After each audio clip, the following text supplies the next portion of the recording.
No Chill Sports is an unapologetic, high-energy sports show where opinions fly fast and facts hit hard. The views and opinions expressed on this program are solely those of the hosts and guests, and do not necessarily reflect those of any affiliated networks, sponsors, or partners. Content may include passionate debates, bold predictions, and unfiltered takes that some viewers may find intense or controversial. Listener discretion is advised. If you're looking for chill, this ain't the place.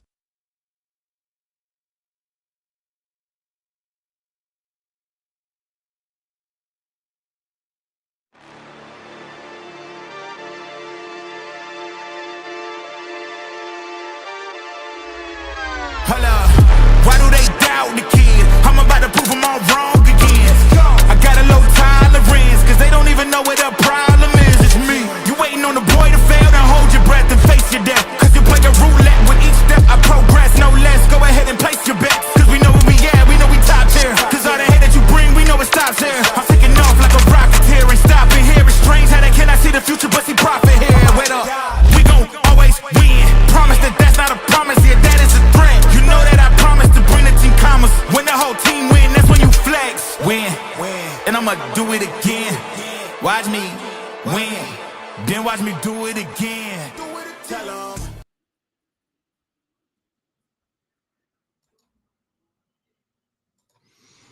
Hey, welcome to the Bayou Recap, where the passion runs as deep as the Mississippi and every play echoes through the heart of Louisiana. From Friday night lights to Superdome Sundays, we break down the best of the boot. This is where Louisiana sports live, breathe, and roar. What's good with you, my boy? What's going on, dog? Hey, not much. It's we got a good one, man. I had to start looking at when last time we actually talked, and it was Monday night before all the chaos of the game. Cause I was like, didn't we talk about the game? But no, we talked about everything else except for this game. The game on Sunday. I'm sorry, on Monday. But man, what a weekend. I got this listed last, but I want to go ahead and do this first, man, because I think it deserves to be, you know what I'm saying, talked about. Big shout out to Louisiana State University, Shreveport, LSUS, the Pilots, on a remarkable season. I mean, epic feat. And I honestly, I have to say this has to be like top 3 greatest sports like accomplishments ever, man. 59-0, that's amazing. Yeah, I've been kind of thinking on this ever since they finished the season undefeated and won the NAIA World Series. Like we've seen undefeated teams before, obviously in football. Mhm. We've seen it in basketball a couple times in men's side. Most recently the Kentucky team. Then you had Bob Knight's team go undefeated back in 70s, 80s, whatever it was, way back then. Yeah. Then UConn, obviously, women have been undefeated a couple times back to back. And then Oklahoma softball, I believe, went 61-1. But they had a 81 game, I believe, win streak over 2 seasons. So if you look at all of that, I think it's arguably the best because baseball is the game that's, you know, designed for failure, bro. Like, Exactly. if you get a hit 1 every 3 at bats, you know what I mean? You could be a Hall of Famer. Yeah, you know, you're a Hall of Famer, you know, and Yeah. I mean, you failed twice as much as you succeeded, and you a Hall of Famer, you know, so it's designed to fail. And I know we're gonna get into it a little later, but like on the same day they won the World Series, Arkansas Little Rock beat Dallas Baptist and LSU. So I mean, Or not that Rhode Island and Dallas Baptist in the same on the same day. You know what I mean? So DBU beats Arkansas Little Rock almost 9 times out of 10. You know what I mean? But on that day, Arkansas Little Rock was just hot.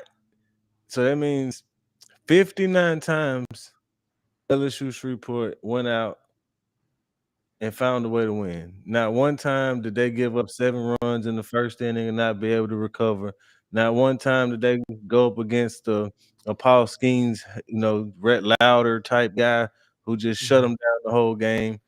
Not one time did they have 5 errors and you know what I mean, lead to too many runs. Like their coach was on with our guy Sean Fox, the other day, and he was asked like how many times did they have were they trailing in this season?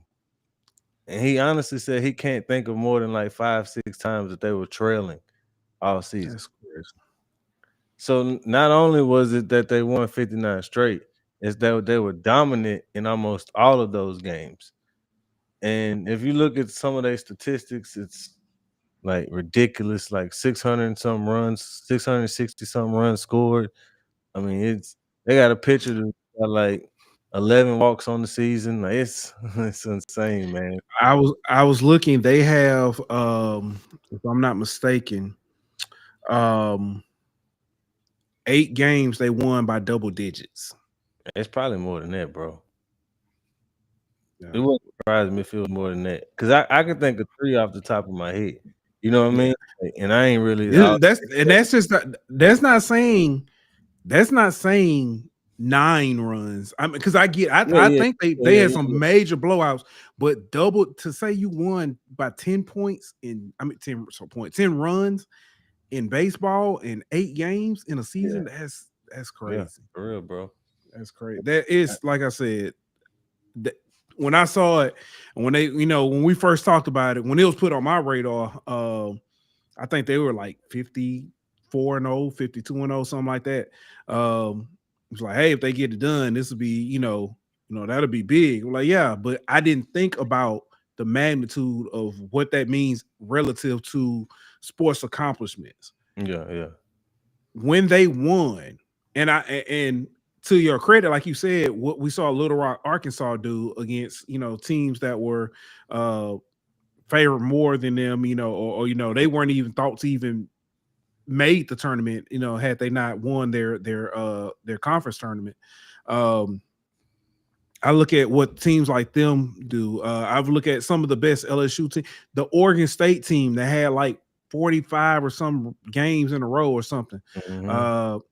I look at teams like that, and one thing people may say, look at the division they're in, but everybody in their division is on that same level. Exactly.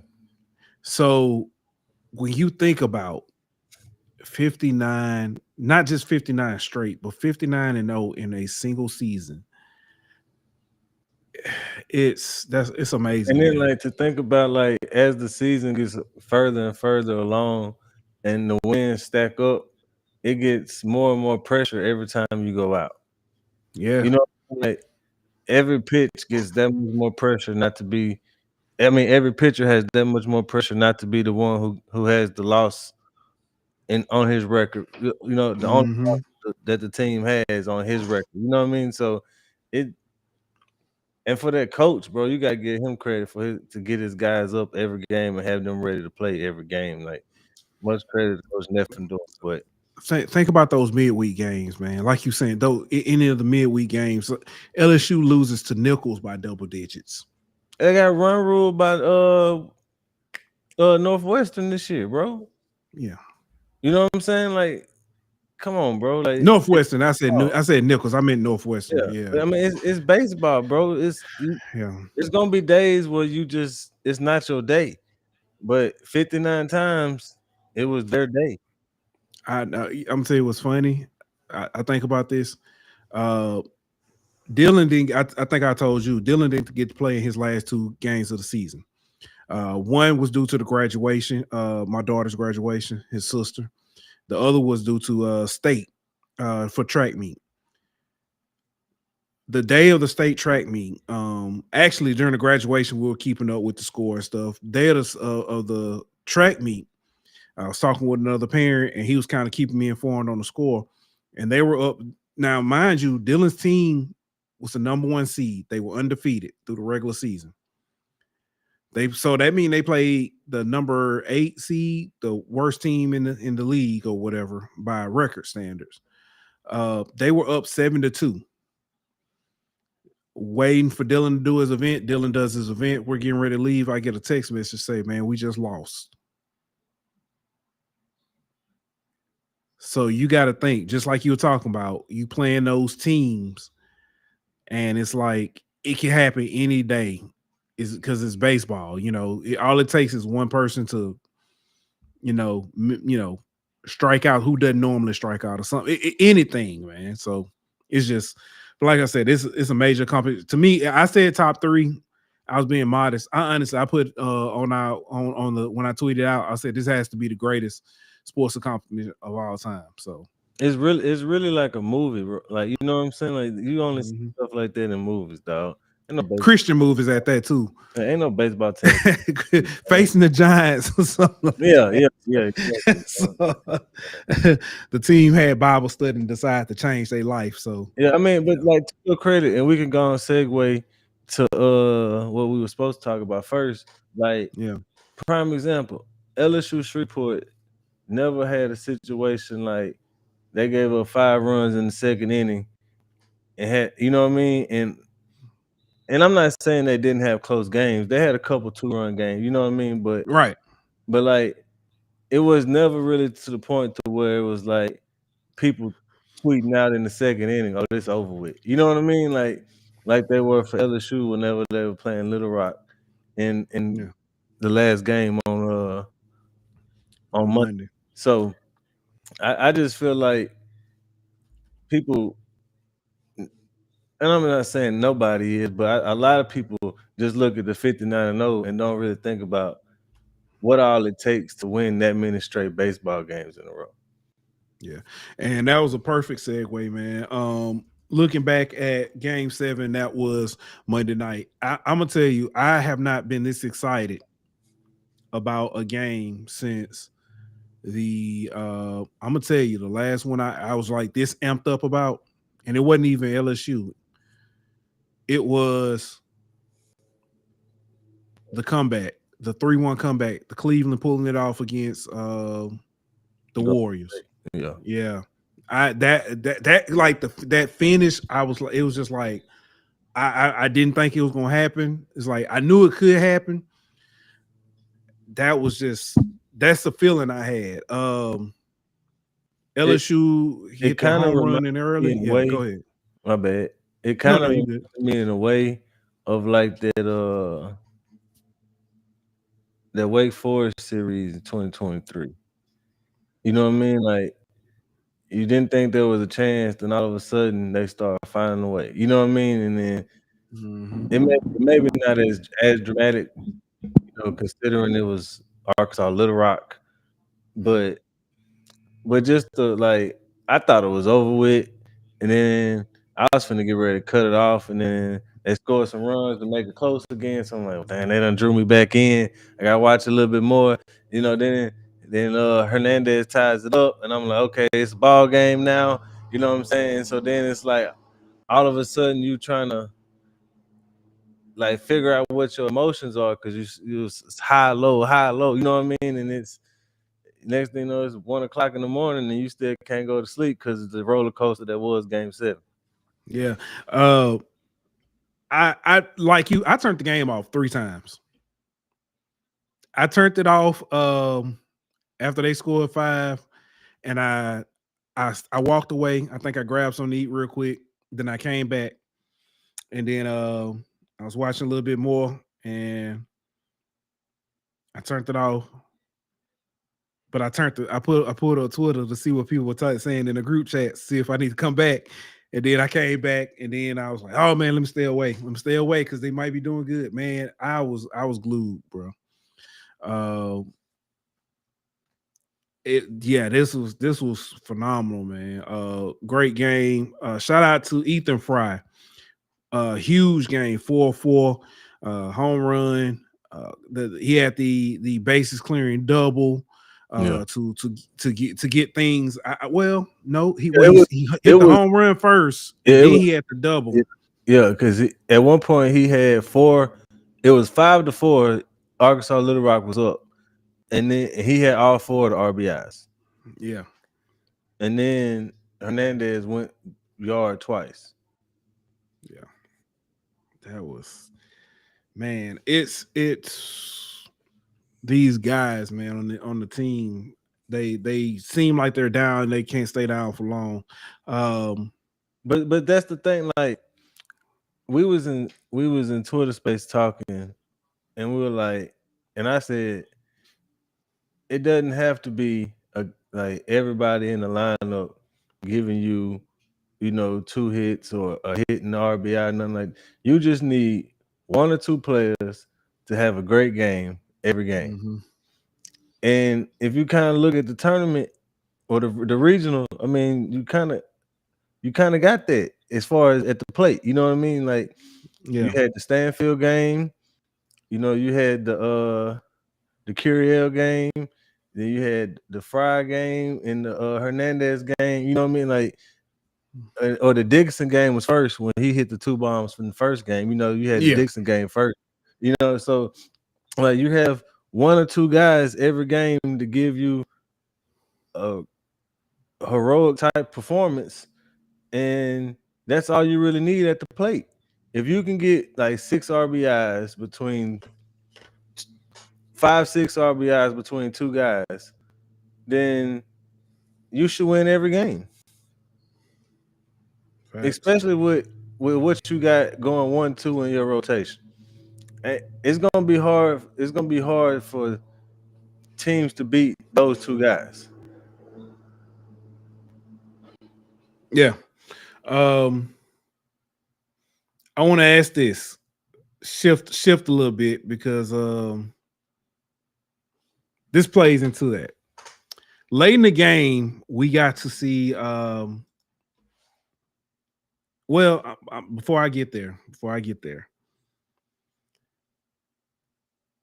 kudos to Casey Evans coming in 12 straight.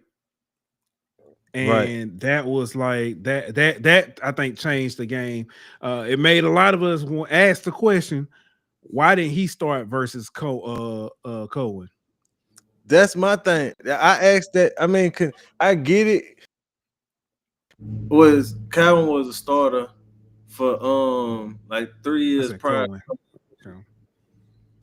Yeah. You hear me? Yeah. So he was. Yeah. I said Cohen. I meant Cowan. But yeah. Oh yeah. But he was like, so he got like years of starting experience, but he hadn't started a game at all this season. Whereas Casey Evans has started like 3 or 4 games for you this season. So to me, asking the kid to do something you haven't asked him to do all season in the most important game of your season is kind of questionable. Now, he got saved because Casey Evans came in and had a Will Helmers type performance, maybe a little bit better considering 9 straight strikeouts or whatever it was. And so I think that's what you gotta kind of look at, bro. Yeah. So Paul's Hub asked this question, and it leads to the next thing. His question. The real question is, why didn't Evans start Sunday night? I'm glad you asked that, because apparently Jay Johnson has been playing 3D chess. I don't know if you've heard this with him, and I don't know if the schedule's already set, so part of this could just be fan fiction, but him starting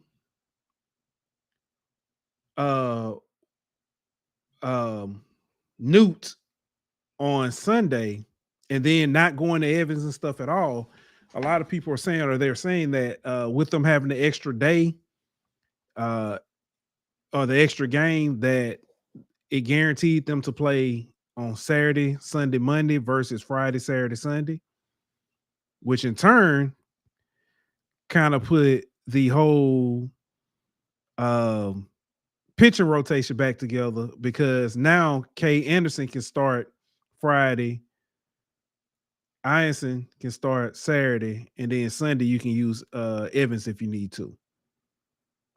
I don't know. I got a question mark by this. I mean, it makes sense. The only problem with that is you telling me that Jay Johnson basically said, I'm gonna lose on Sunday. No. I think the thing was Jay Johnson was like, if we lose on Sunday, then I'm good on Monday. But if we put Newt out there and we win, or if it's close, so I could throw in, I know I could throw in these guys, to help But finish it that out. still don't answer the question of why not start Casey Evans. That's a good question. Like, I guess if Casey Evans your best chance to win Sunday, why you didn't start him Sunday? I don't know. That's a good question. Because that, like you I see said, what I'm saying? For you to be like, oh, I want us to go an extra game Monday. You telling me I want to lose on Sunday? Yeah, I don't think he was saying I want to play an extra game, but I think it was, if we win, that's great. If not, so if we win, that's great. Pitch Casey Evans. Yeah, that's true. I get what you're saying. But the other part of the 3D chess, people complain about the SEC tournament. Why do we throw Ianson in the to come in a relief? And Jay Johnson answered that question. He did it because he said he knew that there was a possibility he would need him in the regionals or super regionals or College World Series, and he didn't want his first time throwing in relief to be in a moment that big. Now that makes 1,000% more sense than the first one did. Yeah, it's a like lot. That to me, it's a lot of theories. Actually, is something I see Jay Johnson doing, thinking that far ahead. Like I could possibly need him in a situation where he had to come in and save a game or get 2-3 outs in a clutch situation. So I'm gonna let him go get some experience in some games that don't really matter because I've already got my top seed locked up pretty much. So that makes a lot more sense than saying I'm gonna lose on Sunday and force myself to go to a do or die on Monday. Yeah. But like I said, I love it. I love everything about what it was to see Case and Evan come in, to see Ianson come in, to see Hernandez step up. Stanfield. His base running and stuff has been phenomenal this whole regional. And I'd be remiss if I didn't say this. Shout out to Cano and Zach Henry from Little Rock. Zach Henry, the center fielder, played a phenomenal game. That dude was everywhere on defense. Major shout out to him. And Cano, man, he was the hottest batter and one of the hottest players all tournament. So much so he won most outstanding player. And you also got to give credit to that pitcher that came in the game Sunday. Yes. Malcolm Brown, I think was his name, something like that. But dude came in and gave them one of the probably his best game of the year in one of the biggest situations that they've been in all season. So I think he didn't really get a whole bunch of credit like some of the other players for them got, but I think he was huge in keeping their season alive in that Sunday game. Yeah. Also, I'm going with Kay Anderson on Saturday because DBU is weaker against left-handed pitching. Yeah. So I'm telling that man, it's a lot of couch coaches. But at the same time, like, wow, that's great to think ahead like that. and you know what I mean, scout to know that okay, they worse against lefties, so I'm gonna pitch Cade against them. Like that don't mean nothing if Ianson don't go out there and shut down Little Rock on Friday night. Oh, You know they what I mean? Like absolutely, so absolutely. you got like we talk about Yeah. Jay's decisions, but we gotta make sure we give credit to like Ianson for actually coming in out the bullpen against Arkansas Little Rock, shutting it down. You know what I mean? And actually give credit to Ianson on Friday for getting them to win to where it is Cade pitching versus Mm-hmm. DBU. You see what I'm saying? And Right. not Cade pitching versus Rhode Island in the losers bracket. Yeah. So yeah, you're absolutely right about that. Danny says this, and I agree. She said, well, to an extent, she said, I love both our aces, but I think Ianson is currently the better of the two. I know you shouldn't change their rotation for continuity, but in my opinion, Ianson is more of the Friday guy, but I trust JJ. Um, I think he's the better pitcher, but I think I think what he has him, it can't go wrong. I don't know about that. I won't I put him get I get why you people could say that, you know what I mean? But mhm. I mean, like if you look at the strikeout numbers and everything, Cage numbers, strikeout numbers are a little bit better. So, I don't know what the ERA is looking like, but if I I'm think not mistaken, he has the better hold on, I'm pulling it up now. He has the better ERA. What you call it, has the better, more strikeouts, but I think he has more opportunities too. I'm pulling it up now to check. So, but I think to me the difference is Ianson is more of like a pitch to contact type of guy. Like he ain't finna overpower you with his fastball. He gonna do a lot more movement with his off speed pitches and stuff like that. And Cade seems to be more just rear back and throw it by you type of guy. And I think I don't know what it is, but if you a left handed guy, you always gonna kind of get the nod if y'all yeah, about what and what. yeah. So, uh, Iason's ERA is actually, you know what?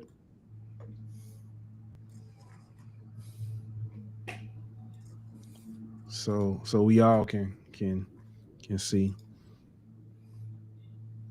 Yeah, Boy, can nobody see Iason that? is. You can't see that. I got it zoomed Boy, in you and know I got everything. glaucoma, man. Let's, all right, let me Oh yeah, refresh that's this. a big difference.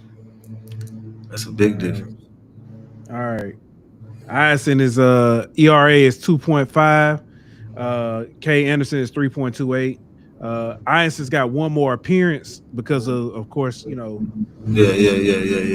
the relief, but he's got 96 innings pitched versus the Yeah, but he got 93.2. 21 more strikeouts though, bro. Yeah, yeah. So yeah, I think that was more of like the like you said, the pitch to contact. Uh, Anderson also was hot early in the season. Uh, Einstein was kind of saying he had to warm up to get there. But yeah, I completely, like I said, I think down the stretch, Einstein's been the hotter pitcher, but No, you can't go definitely wrong. agree with that now. I definitely agree Yeah, with that. Yeah. I was just saying in terms of one being better than the other. I think they pretty even. It's just the fact that one left-handed, so he gonna get the little advantage every time. yeah, yeah. That's I can understand that. I can agree with that. But yeah, man, that's that. Now they move on to take on West Virginia, and who is West Virginia? Let's take a look. West Virginia comes in under a first year head coach, set a school record with 44 wins. Uh, team batting average is 299. They are have a OPS of 849. This is the one that gets me. Home runs, Ant. Home runs, they only have 55 home runs on the season, but they have 108 stolen bases. So they play a lot of small ball. I started looking into this a lot. This team, when found out, started breaking down the stats and stuff. Let me go to their top hitters, because another thing about uh, this team, we talked about the small ball. Their pitching is not all that good, and we're gonna get to it in a second. So, but here's what I'm looking at with their hitting. Leading hitter is their designated hitter, Sam White. He's hitting at 352. The home run leader is hold on, I have to come down here. It's down here. Kyle West, he has 10 home runs. Next up is Logan. I'm gonna say Suave. I don't know what that is. But he's got 8. Then Jace Reinhardt has 8. Grant Hussey has 7. But they've got at least 5 guys with double-digit stolen bases. So this is what I was talking about with their pitching. Now they have a clear ace, Griffin Kern. He's got a 95 innings pitched. As a matter of fact, hold this thought, Ant. Yeah, he's a legit ace. He only gave up one run last week in that regional at Clemson in like 7 and the third, 2/3 innings, something like that. And I think he only has I don't think he has any starts where he's giving up 4 runs or more. Yeah. So he's like legit ace, but they don't have any other pitcher on the team with more than 10 starts. So you don't really know who they could go to. Pretty much anybody after him. Yeah. So, all right, because I put this together, potential starters, because these are the guys who pretty much have the most innings pitched, and also they start the regional, and most of the season is kind of rotation. Like I said, Griffin Kern, he also was the co-Big 12 pitcher of the year. 95 innings pitched. He's given up 84 hits, 33 earned runs, 100 strikeouts, 29 walks, 12. He's given up 12 home runs. He's got an ERA of 3.13.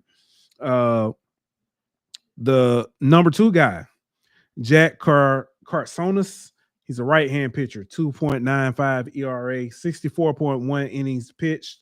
He's got can you still see my screen? It went blank on my end. Okay. He's got 58 home runs. I'm sorry, 58 hits. He's given up 21 earned runs, 7 strikeouts, 16 walks, 6 home runs. And then the last guy is Reese Bassinger. He's another right-hand pitcher, 4.28 ERA, 61 innings pitched, 60 hits given up, 29 earned runs, 43 strikeouts, 12 walks, and 5 home runs given up. Yeah, they pitched another dude in the regional against Kentucky, Porco or something like that, but he ain't even get out the second inning. So, and that was only his 4th start of the season. So, I doubt he starts, but we probably will see him at some point. Yeah, they've pitched a lot of guys, but none of them have really kind of been that spectacular, honestly. Outside, really, like I said, Kern carried the team. And then the other 2, all 3 also are transfers too. So this is what they did in the regional as a squad. They had a 306 batting average. They only hit 1 home run, only had 3 stolen bases. Their ERA shot up. This is kind of skewed because the game against Kentucky, they gave up 12 runs. So this is kind of skewed, but their ERA is they gave up 17 earned runs, but the ERA is a 5.67. They had 33 strikeouts and 17 walks, so it was like a 2-1 in the regionals. Tells me they can kind of get a little rattled. Yeah, back to the pitching. That Bassinger dude is pretty much their top reliever. After him, they really don't have much in the bullpen. He leads them in appearances out the bullpen, and he pitched every game of the regional. So you definitely are going to see him probably every game we played in the super regional. He would probably make an appearance. That's why I say I don't know who that third starter would be. It might be the Porco guy. I don't know who else it could be, but besides Bassinger in the bullpen, they really don't have much. So if you can chase the starters out the game early and get Bassinger's pitch count up a little bit and make him have to come out the game, then you could really feast off the rest of that bullpen because they don't really have much. Yeah. Let me go to this and LSU's keys to victory.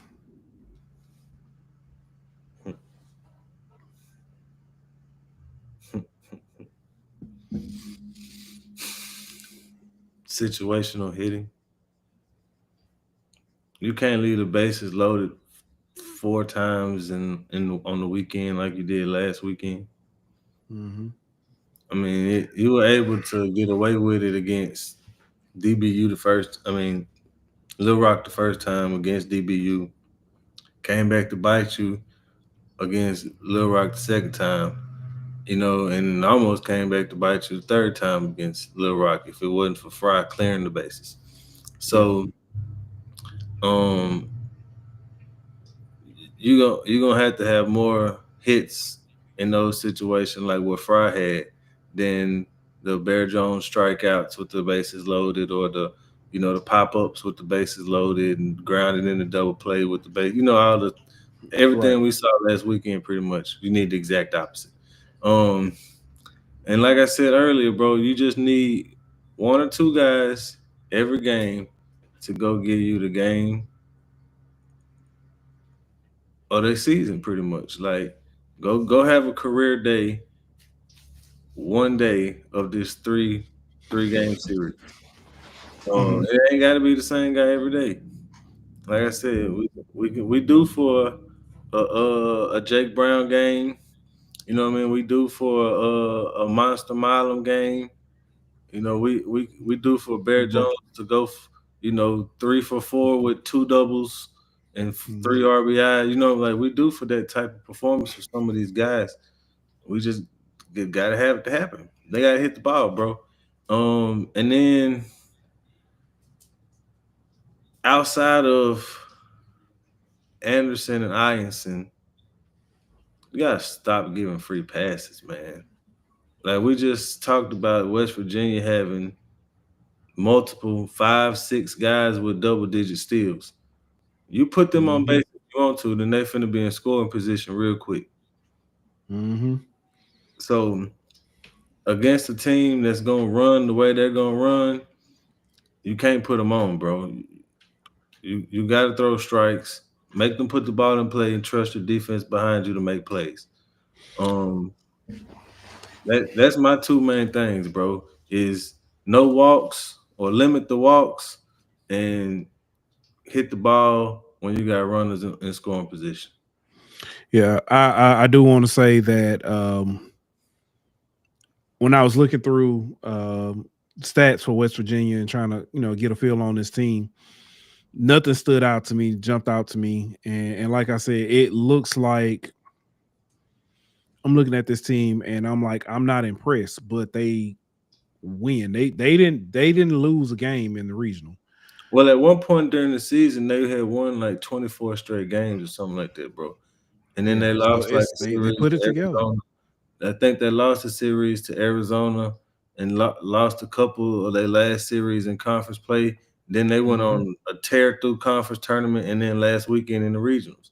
Like whenever they streak, they go like real hot streaky. You know what I'm saying? Like, well, they did. They went 1-1. They went 1-1 in their tournament, but they lost. But they lost to Arizona.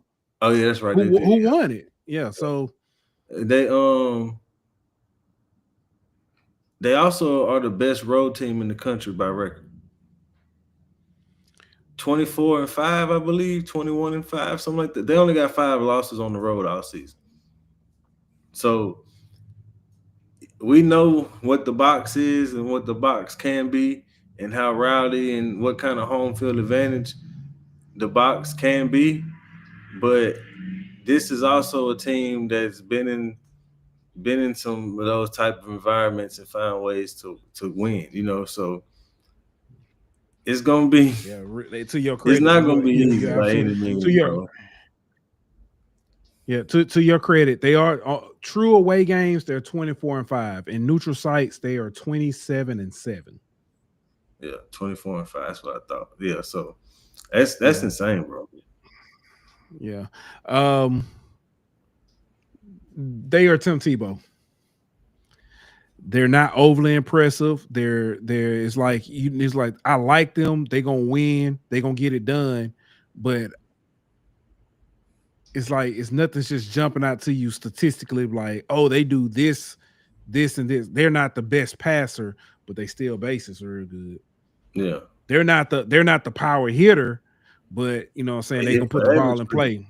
they hit for Yeah. average pretty good. So Yeah, they are I'm with typical. you. They're typical like what we would call like small ball team. You know what I mean? Like Mm-hmm. they not gonna hit a bunch of bombs. They're gonna put the ball in play. They're gonna bunt guys, you know, squeeze plays and stuff like that. They're gonna move runners around and put pressure on the pitching by having guys in motion on the base pass. So I think it's kind of different from what LSU used to seeing in a way, because so much of the SEC is, you know, just swing, hit for power, hit for power. You know what I mean? Like and a whole bunch of teams going out there stealing 120 bases. Yeah. So yeah, man. Danny says, is it fair to say against a team like this, we'll need Luis Hernandez best defensive game, no pass ball, no careless throwdowns, etc.? Yeah, 100%, easy, 100%. easy. No pass balls, no errant throws on throwdowns, like she said, and and and honestly, like you're gonna need everybody who's a part of like bunt defense to be on the A game. You know what I mean? Because Yeah, we can't have a situation where they lay down a bunt on third base and Brazzy comes in and airmails one to first base, and now it's the dude standing on second base with no outs. You know what I mean? Like you and I'm kind of worried in the sense because LSU played so clean last weekend. except for yeah, they had an inning where they were terrible. That one, that I forgot Yeah. about that the little flip by Dixon and stuff. Yeah, So, but I'm worried about that situation. Like, let's say a walk, and then a stolen base, and then they lay down a bunt, the run from the dude from second going to third on the bunt ends up scoring because you overthrow the throw to first, and the dude who lays down the bunt standing on second. Now you right back in the same situation you was just in, dude on second. You know what I mean? So except you're allowed to run in that situation. So that's the type of stuff I ain't gonna say I'm worried about, but I think that they need to be that you're on looking out that for. game about. Yeah. I didn't do this, but I might as well do this before we get ready to get up out of here. Give a shout out to our sponsors over at Dubby.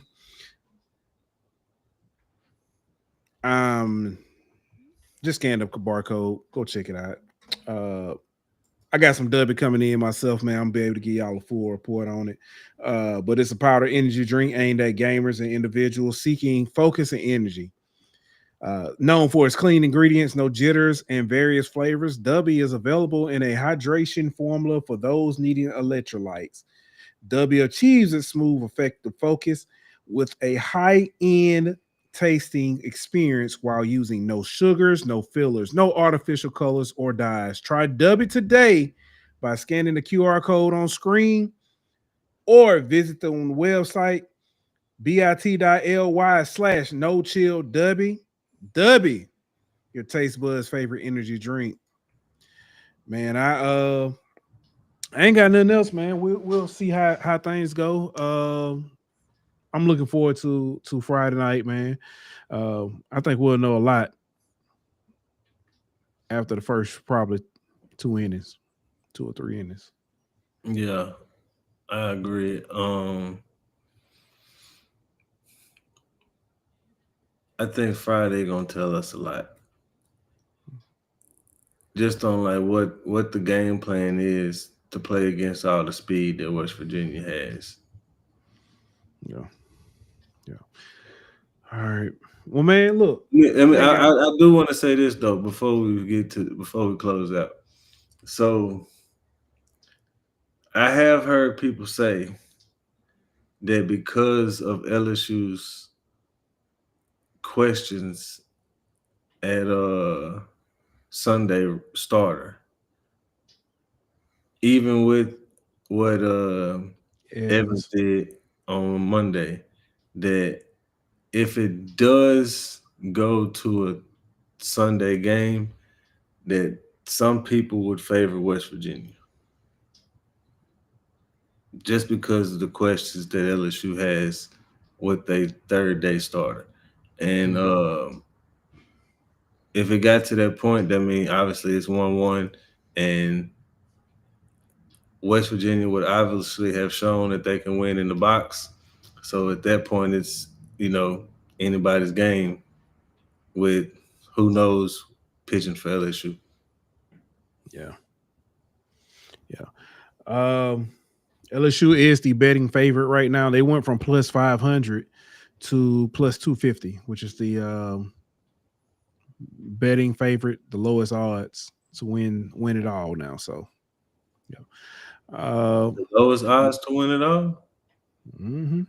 They got to plus 250. Everybody else is like 4 something or higher. I'm gonna throw some on there just because. Yeah. So, all right, man. That's it, bro. We'll be back on Sunday, possibly. Talk maybe. Yeah, it have to be Sunday. Either Sunday or next Wednesday. But appreciate everybody for tuning in. The thing is playing. And like that, yeah. Be safe.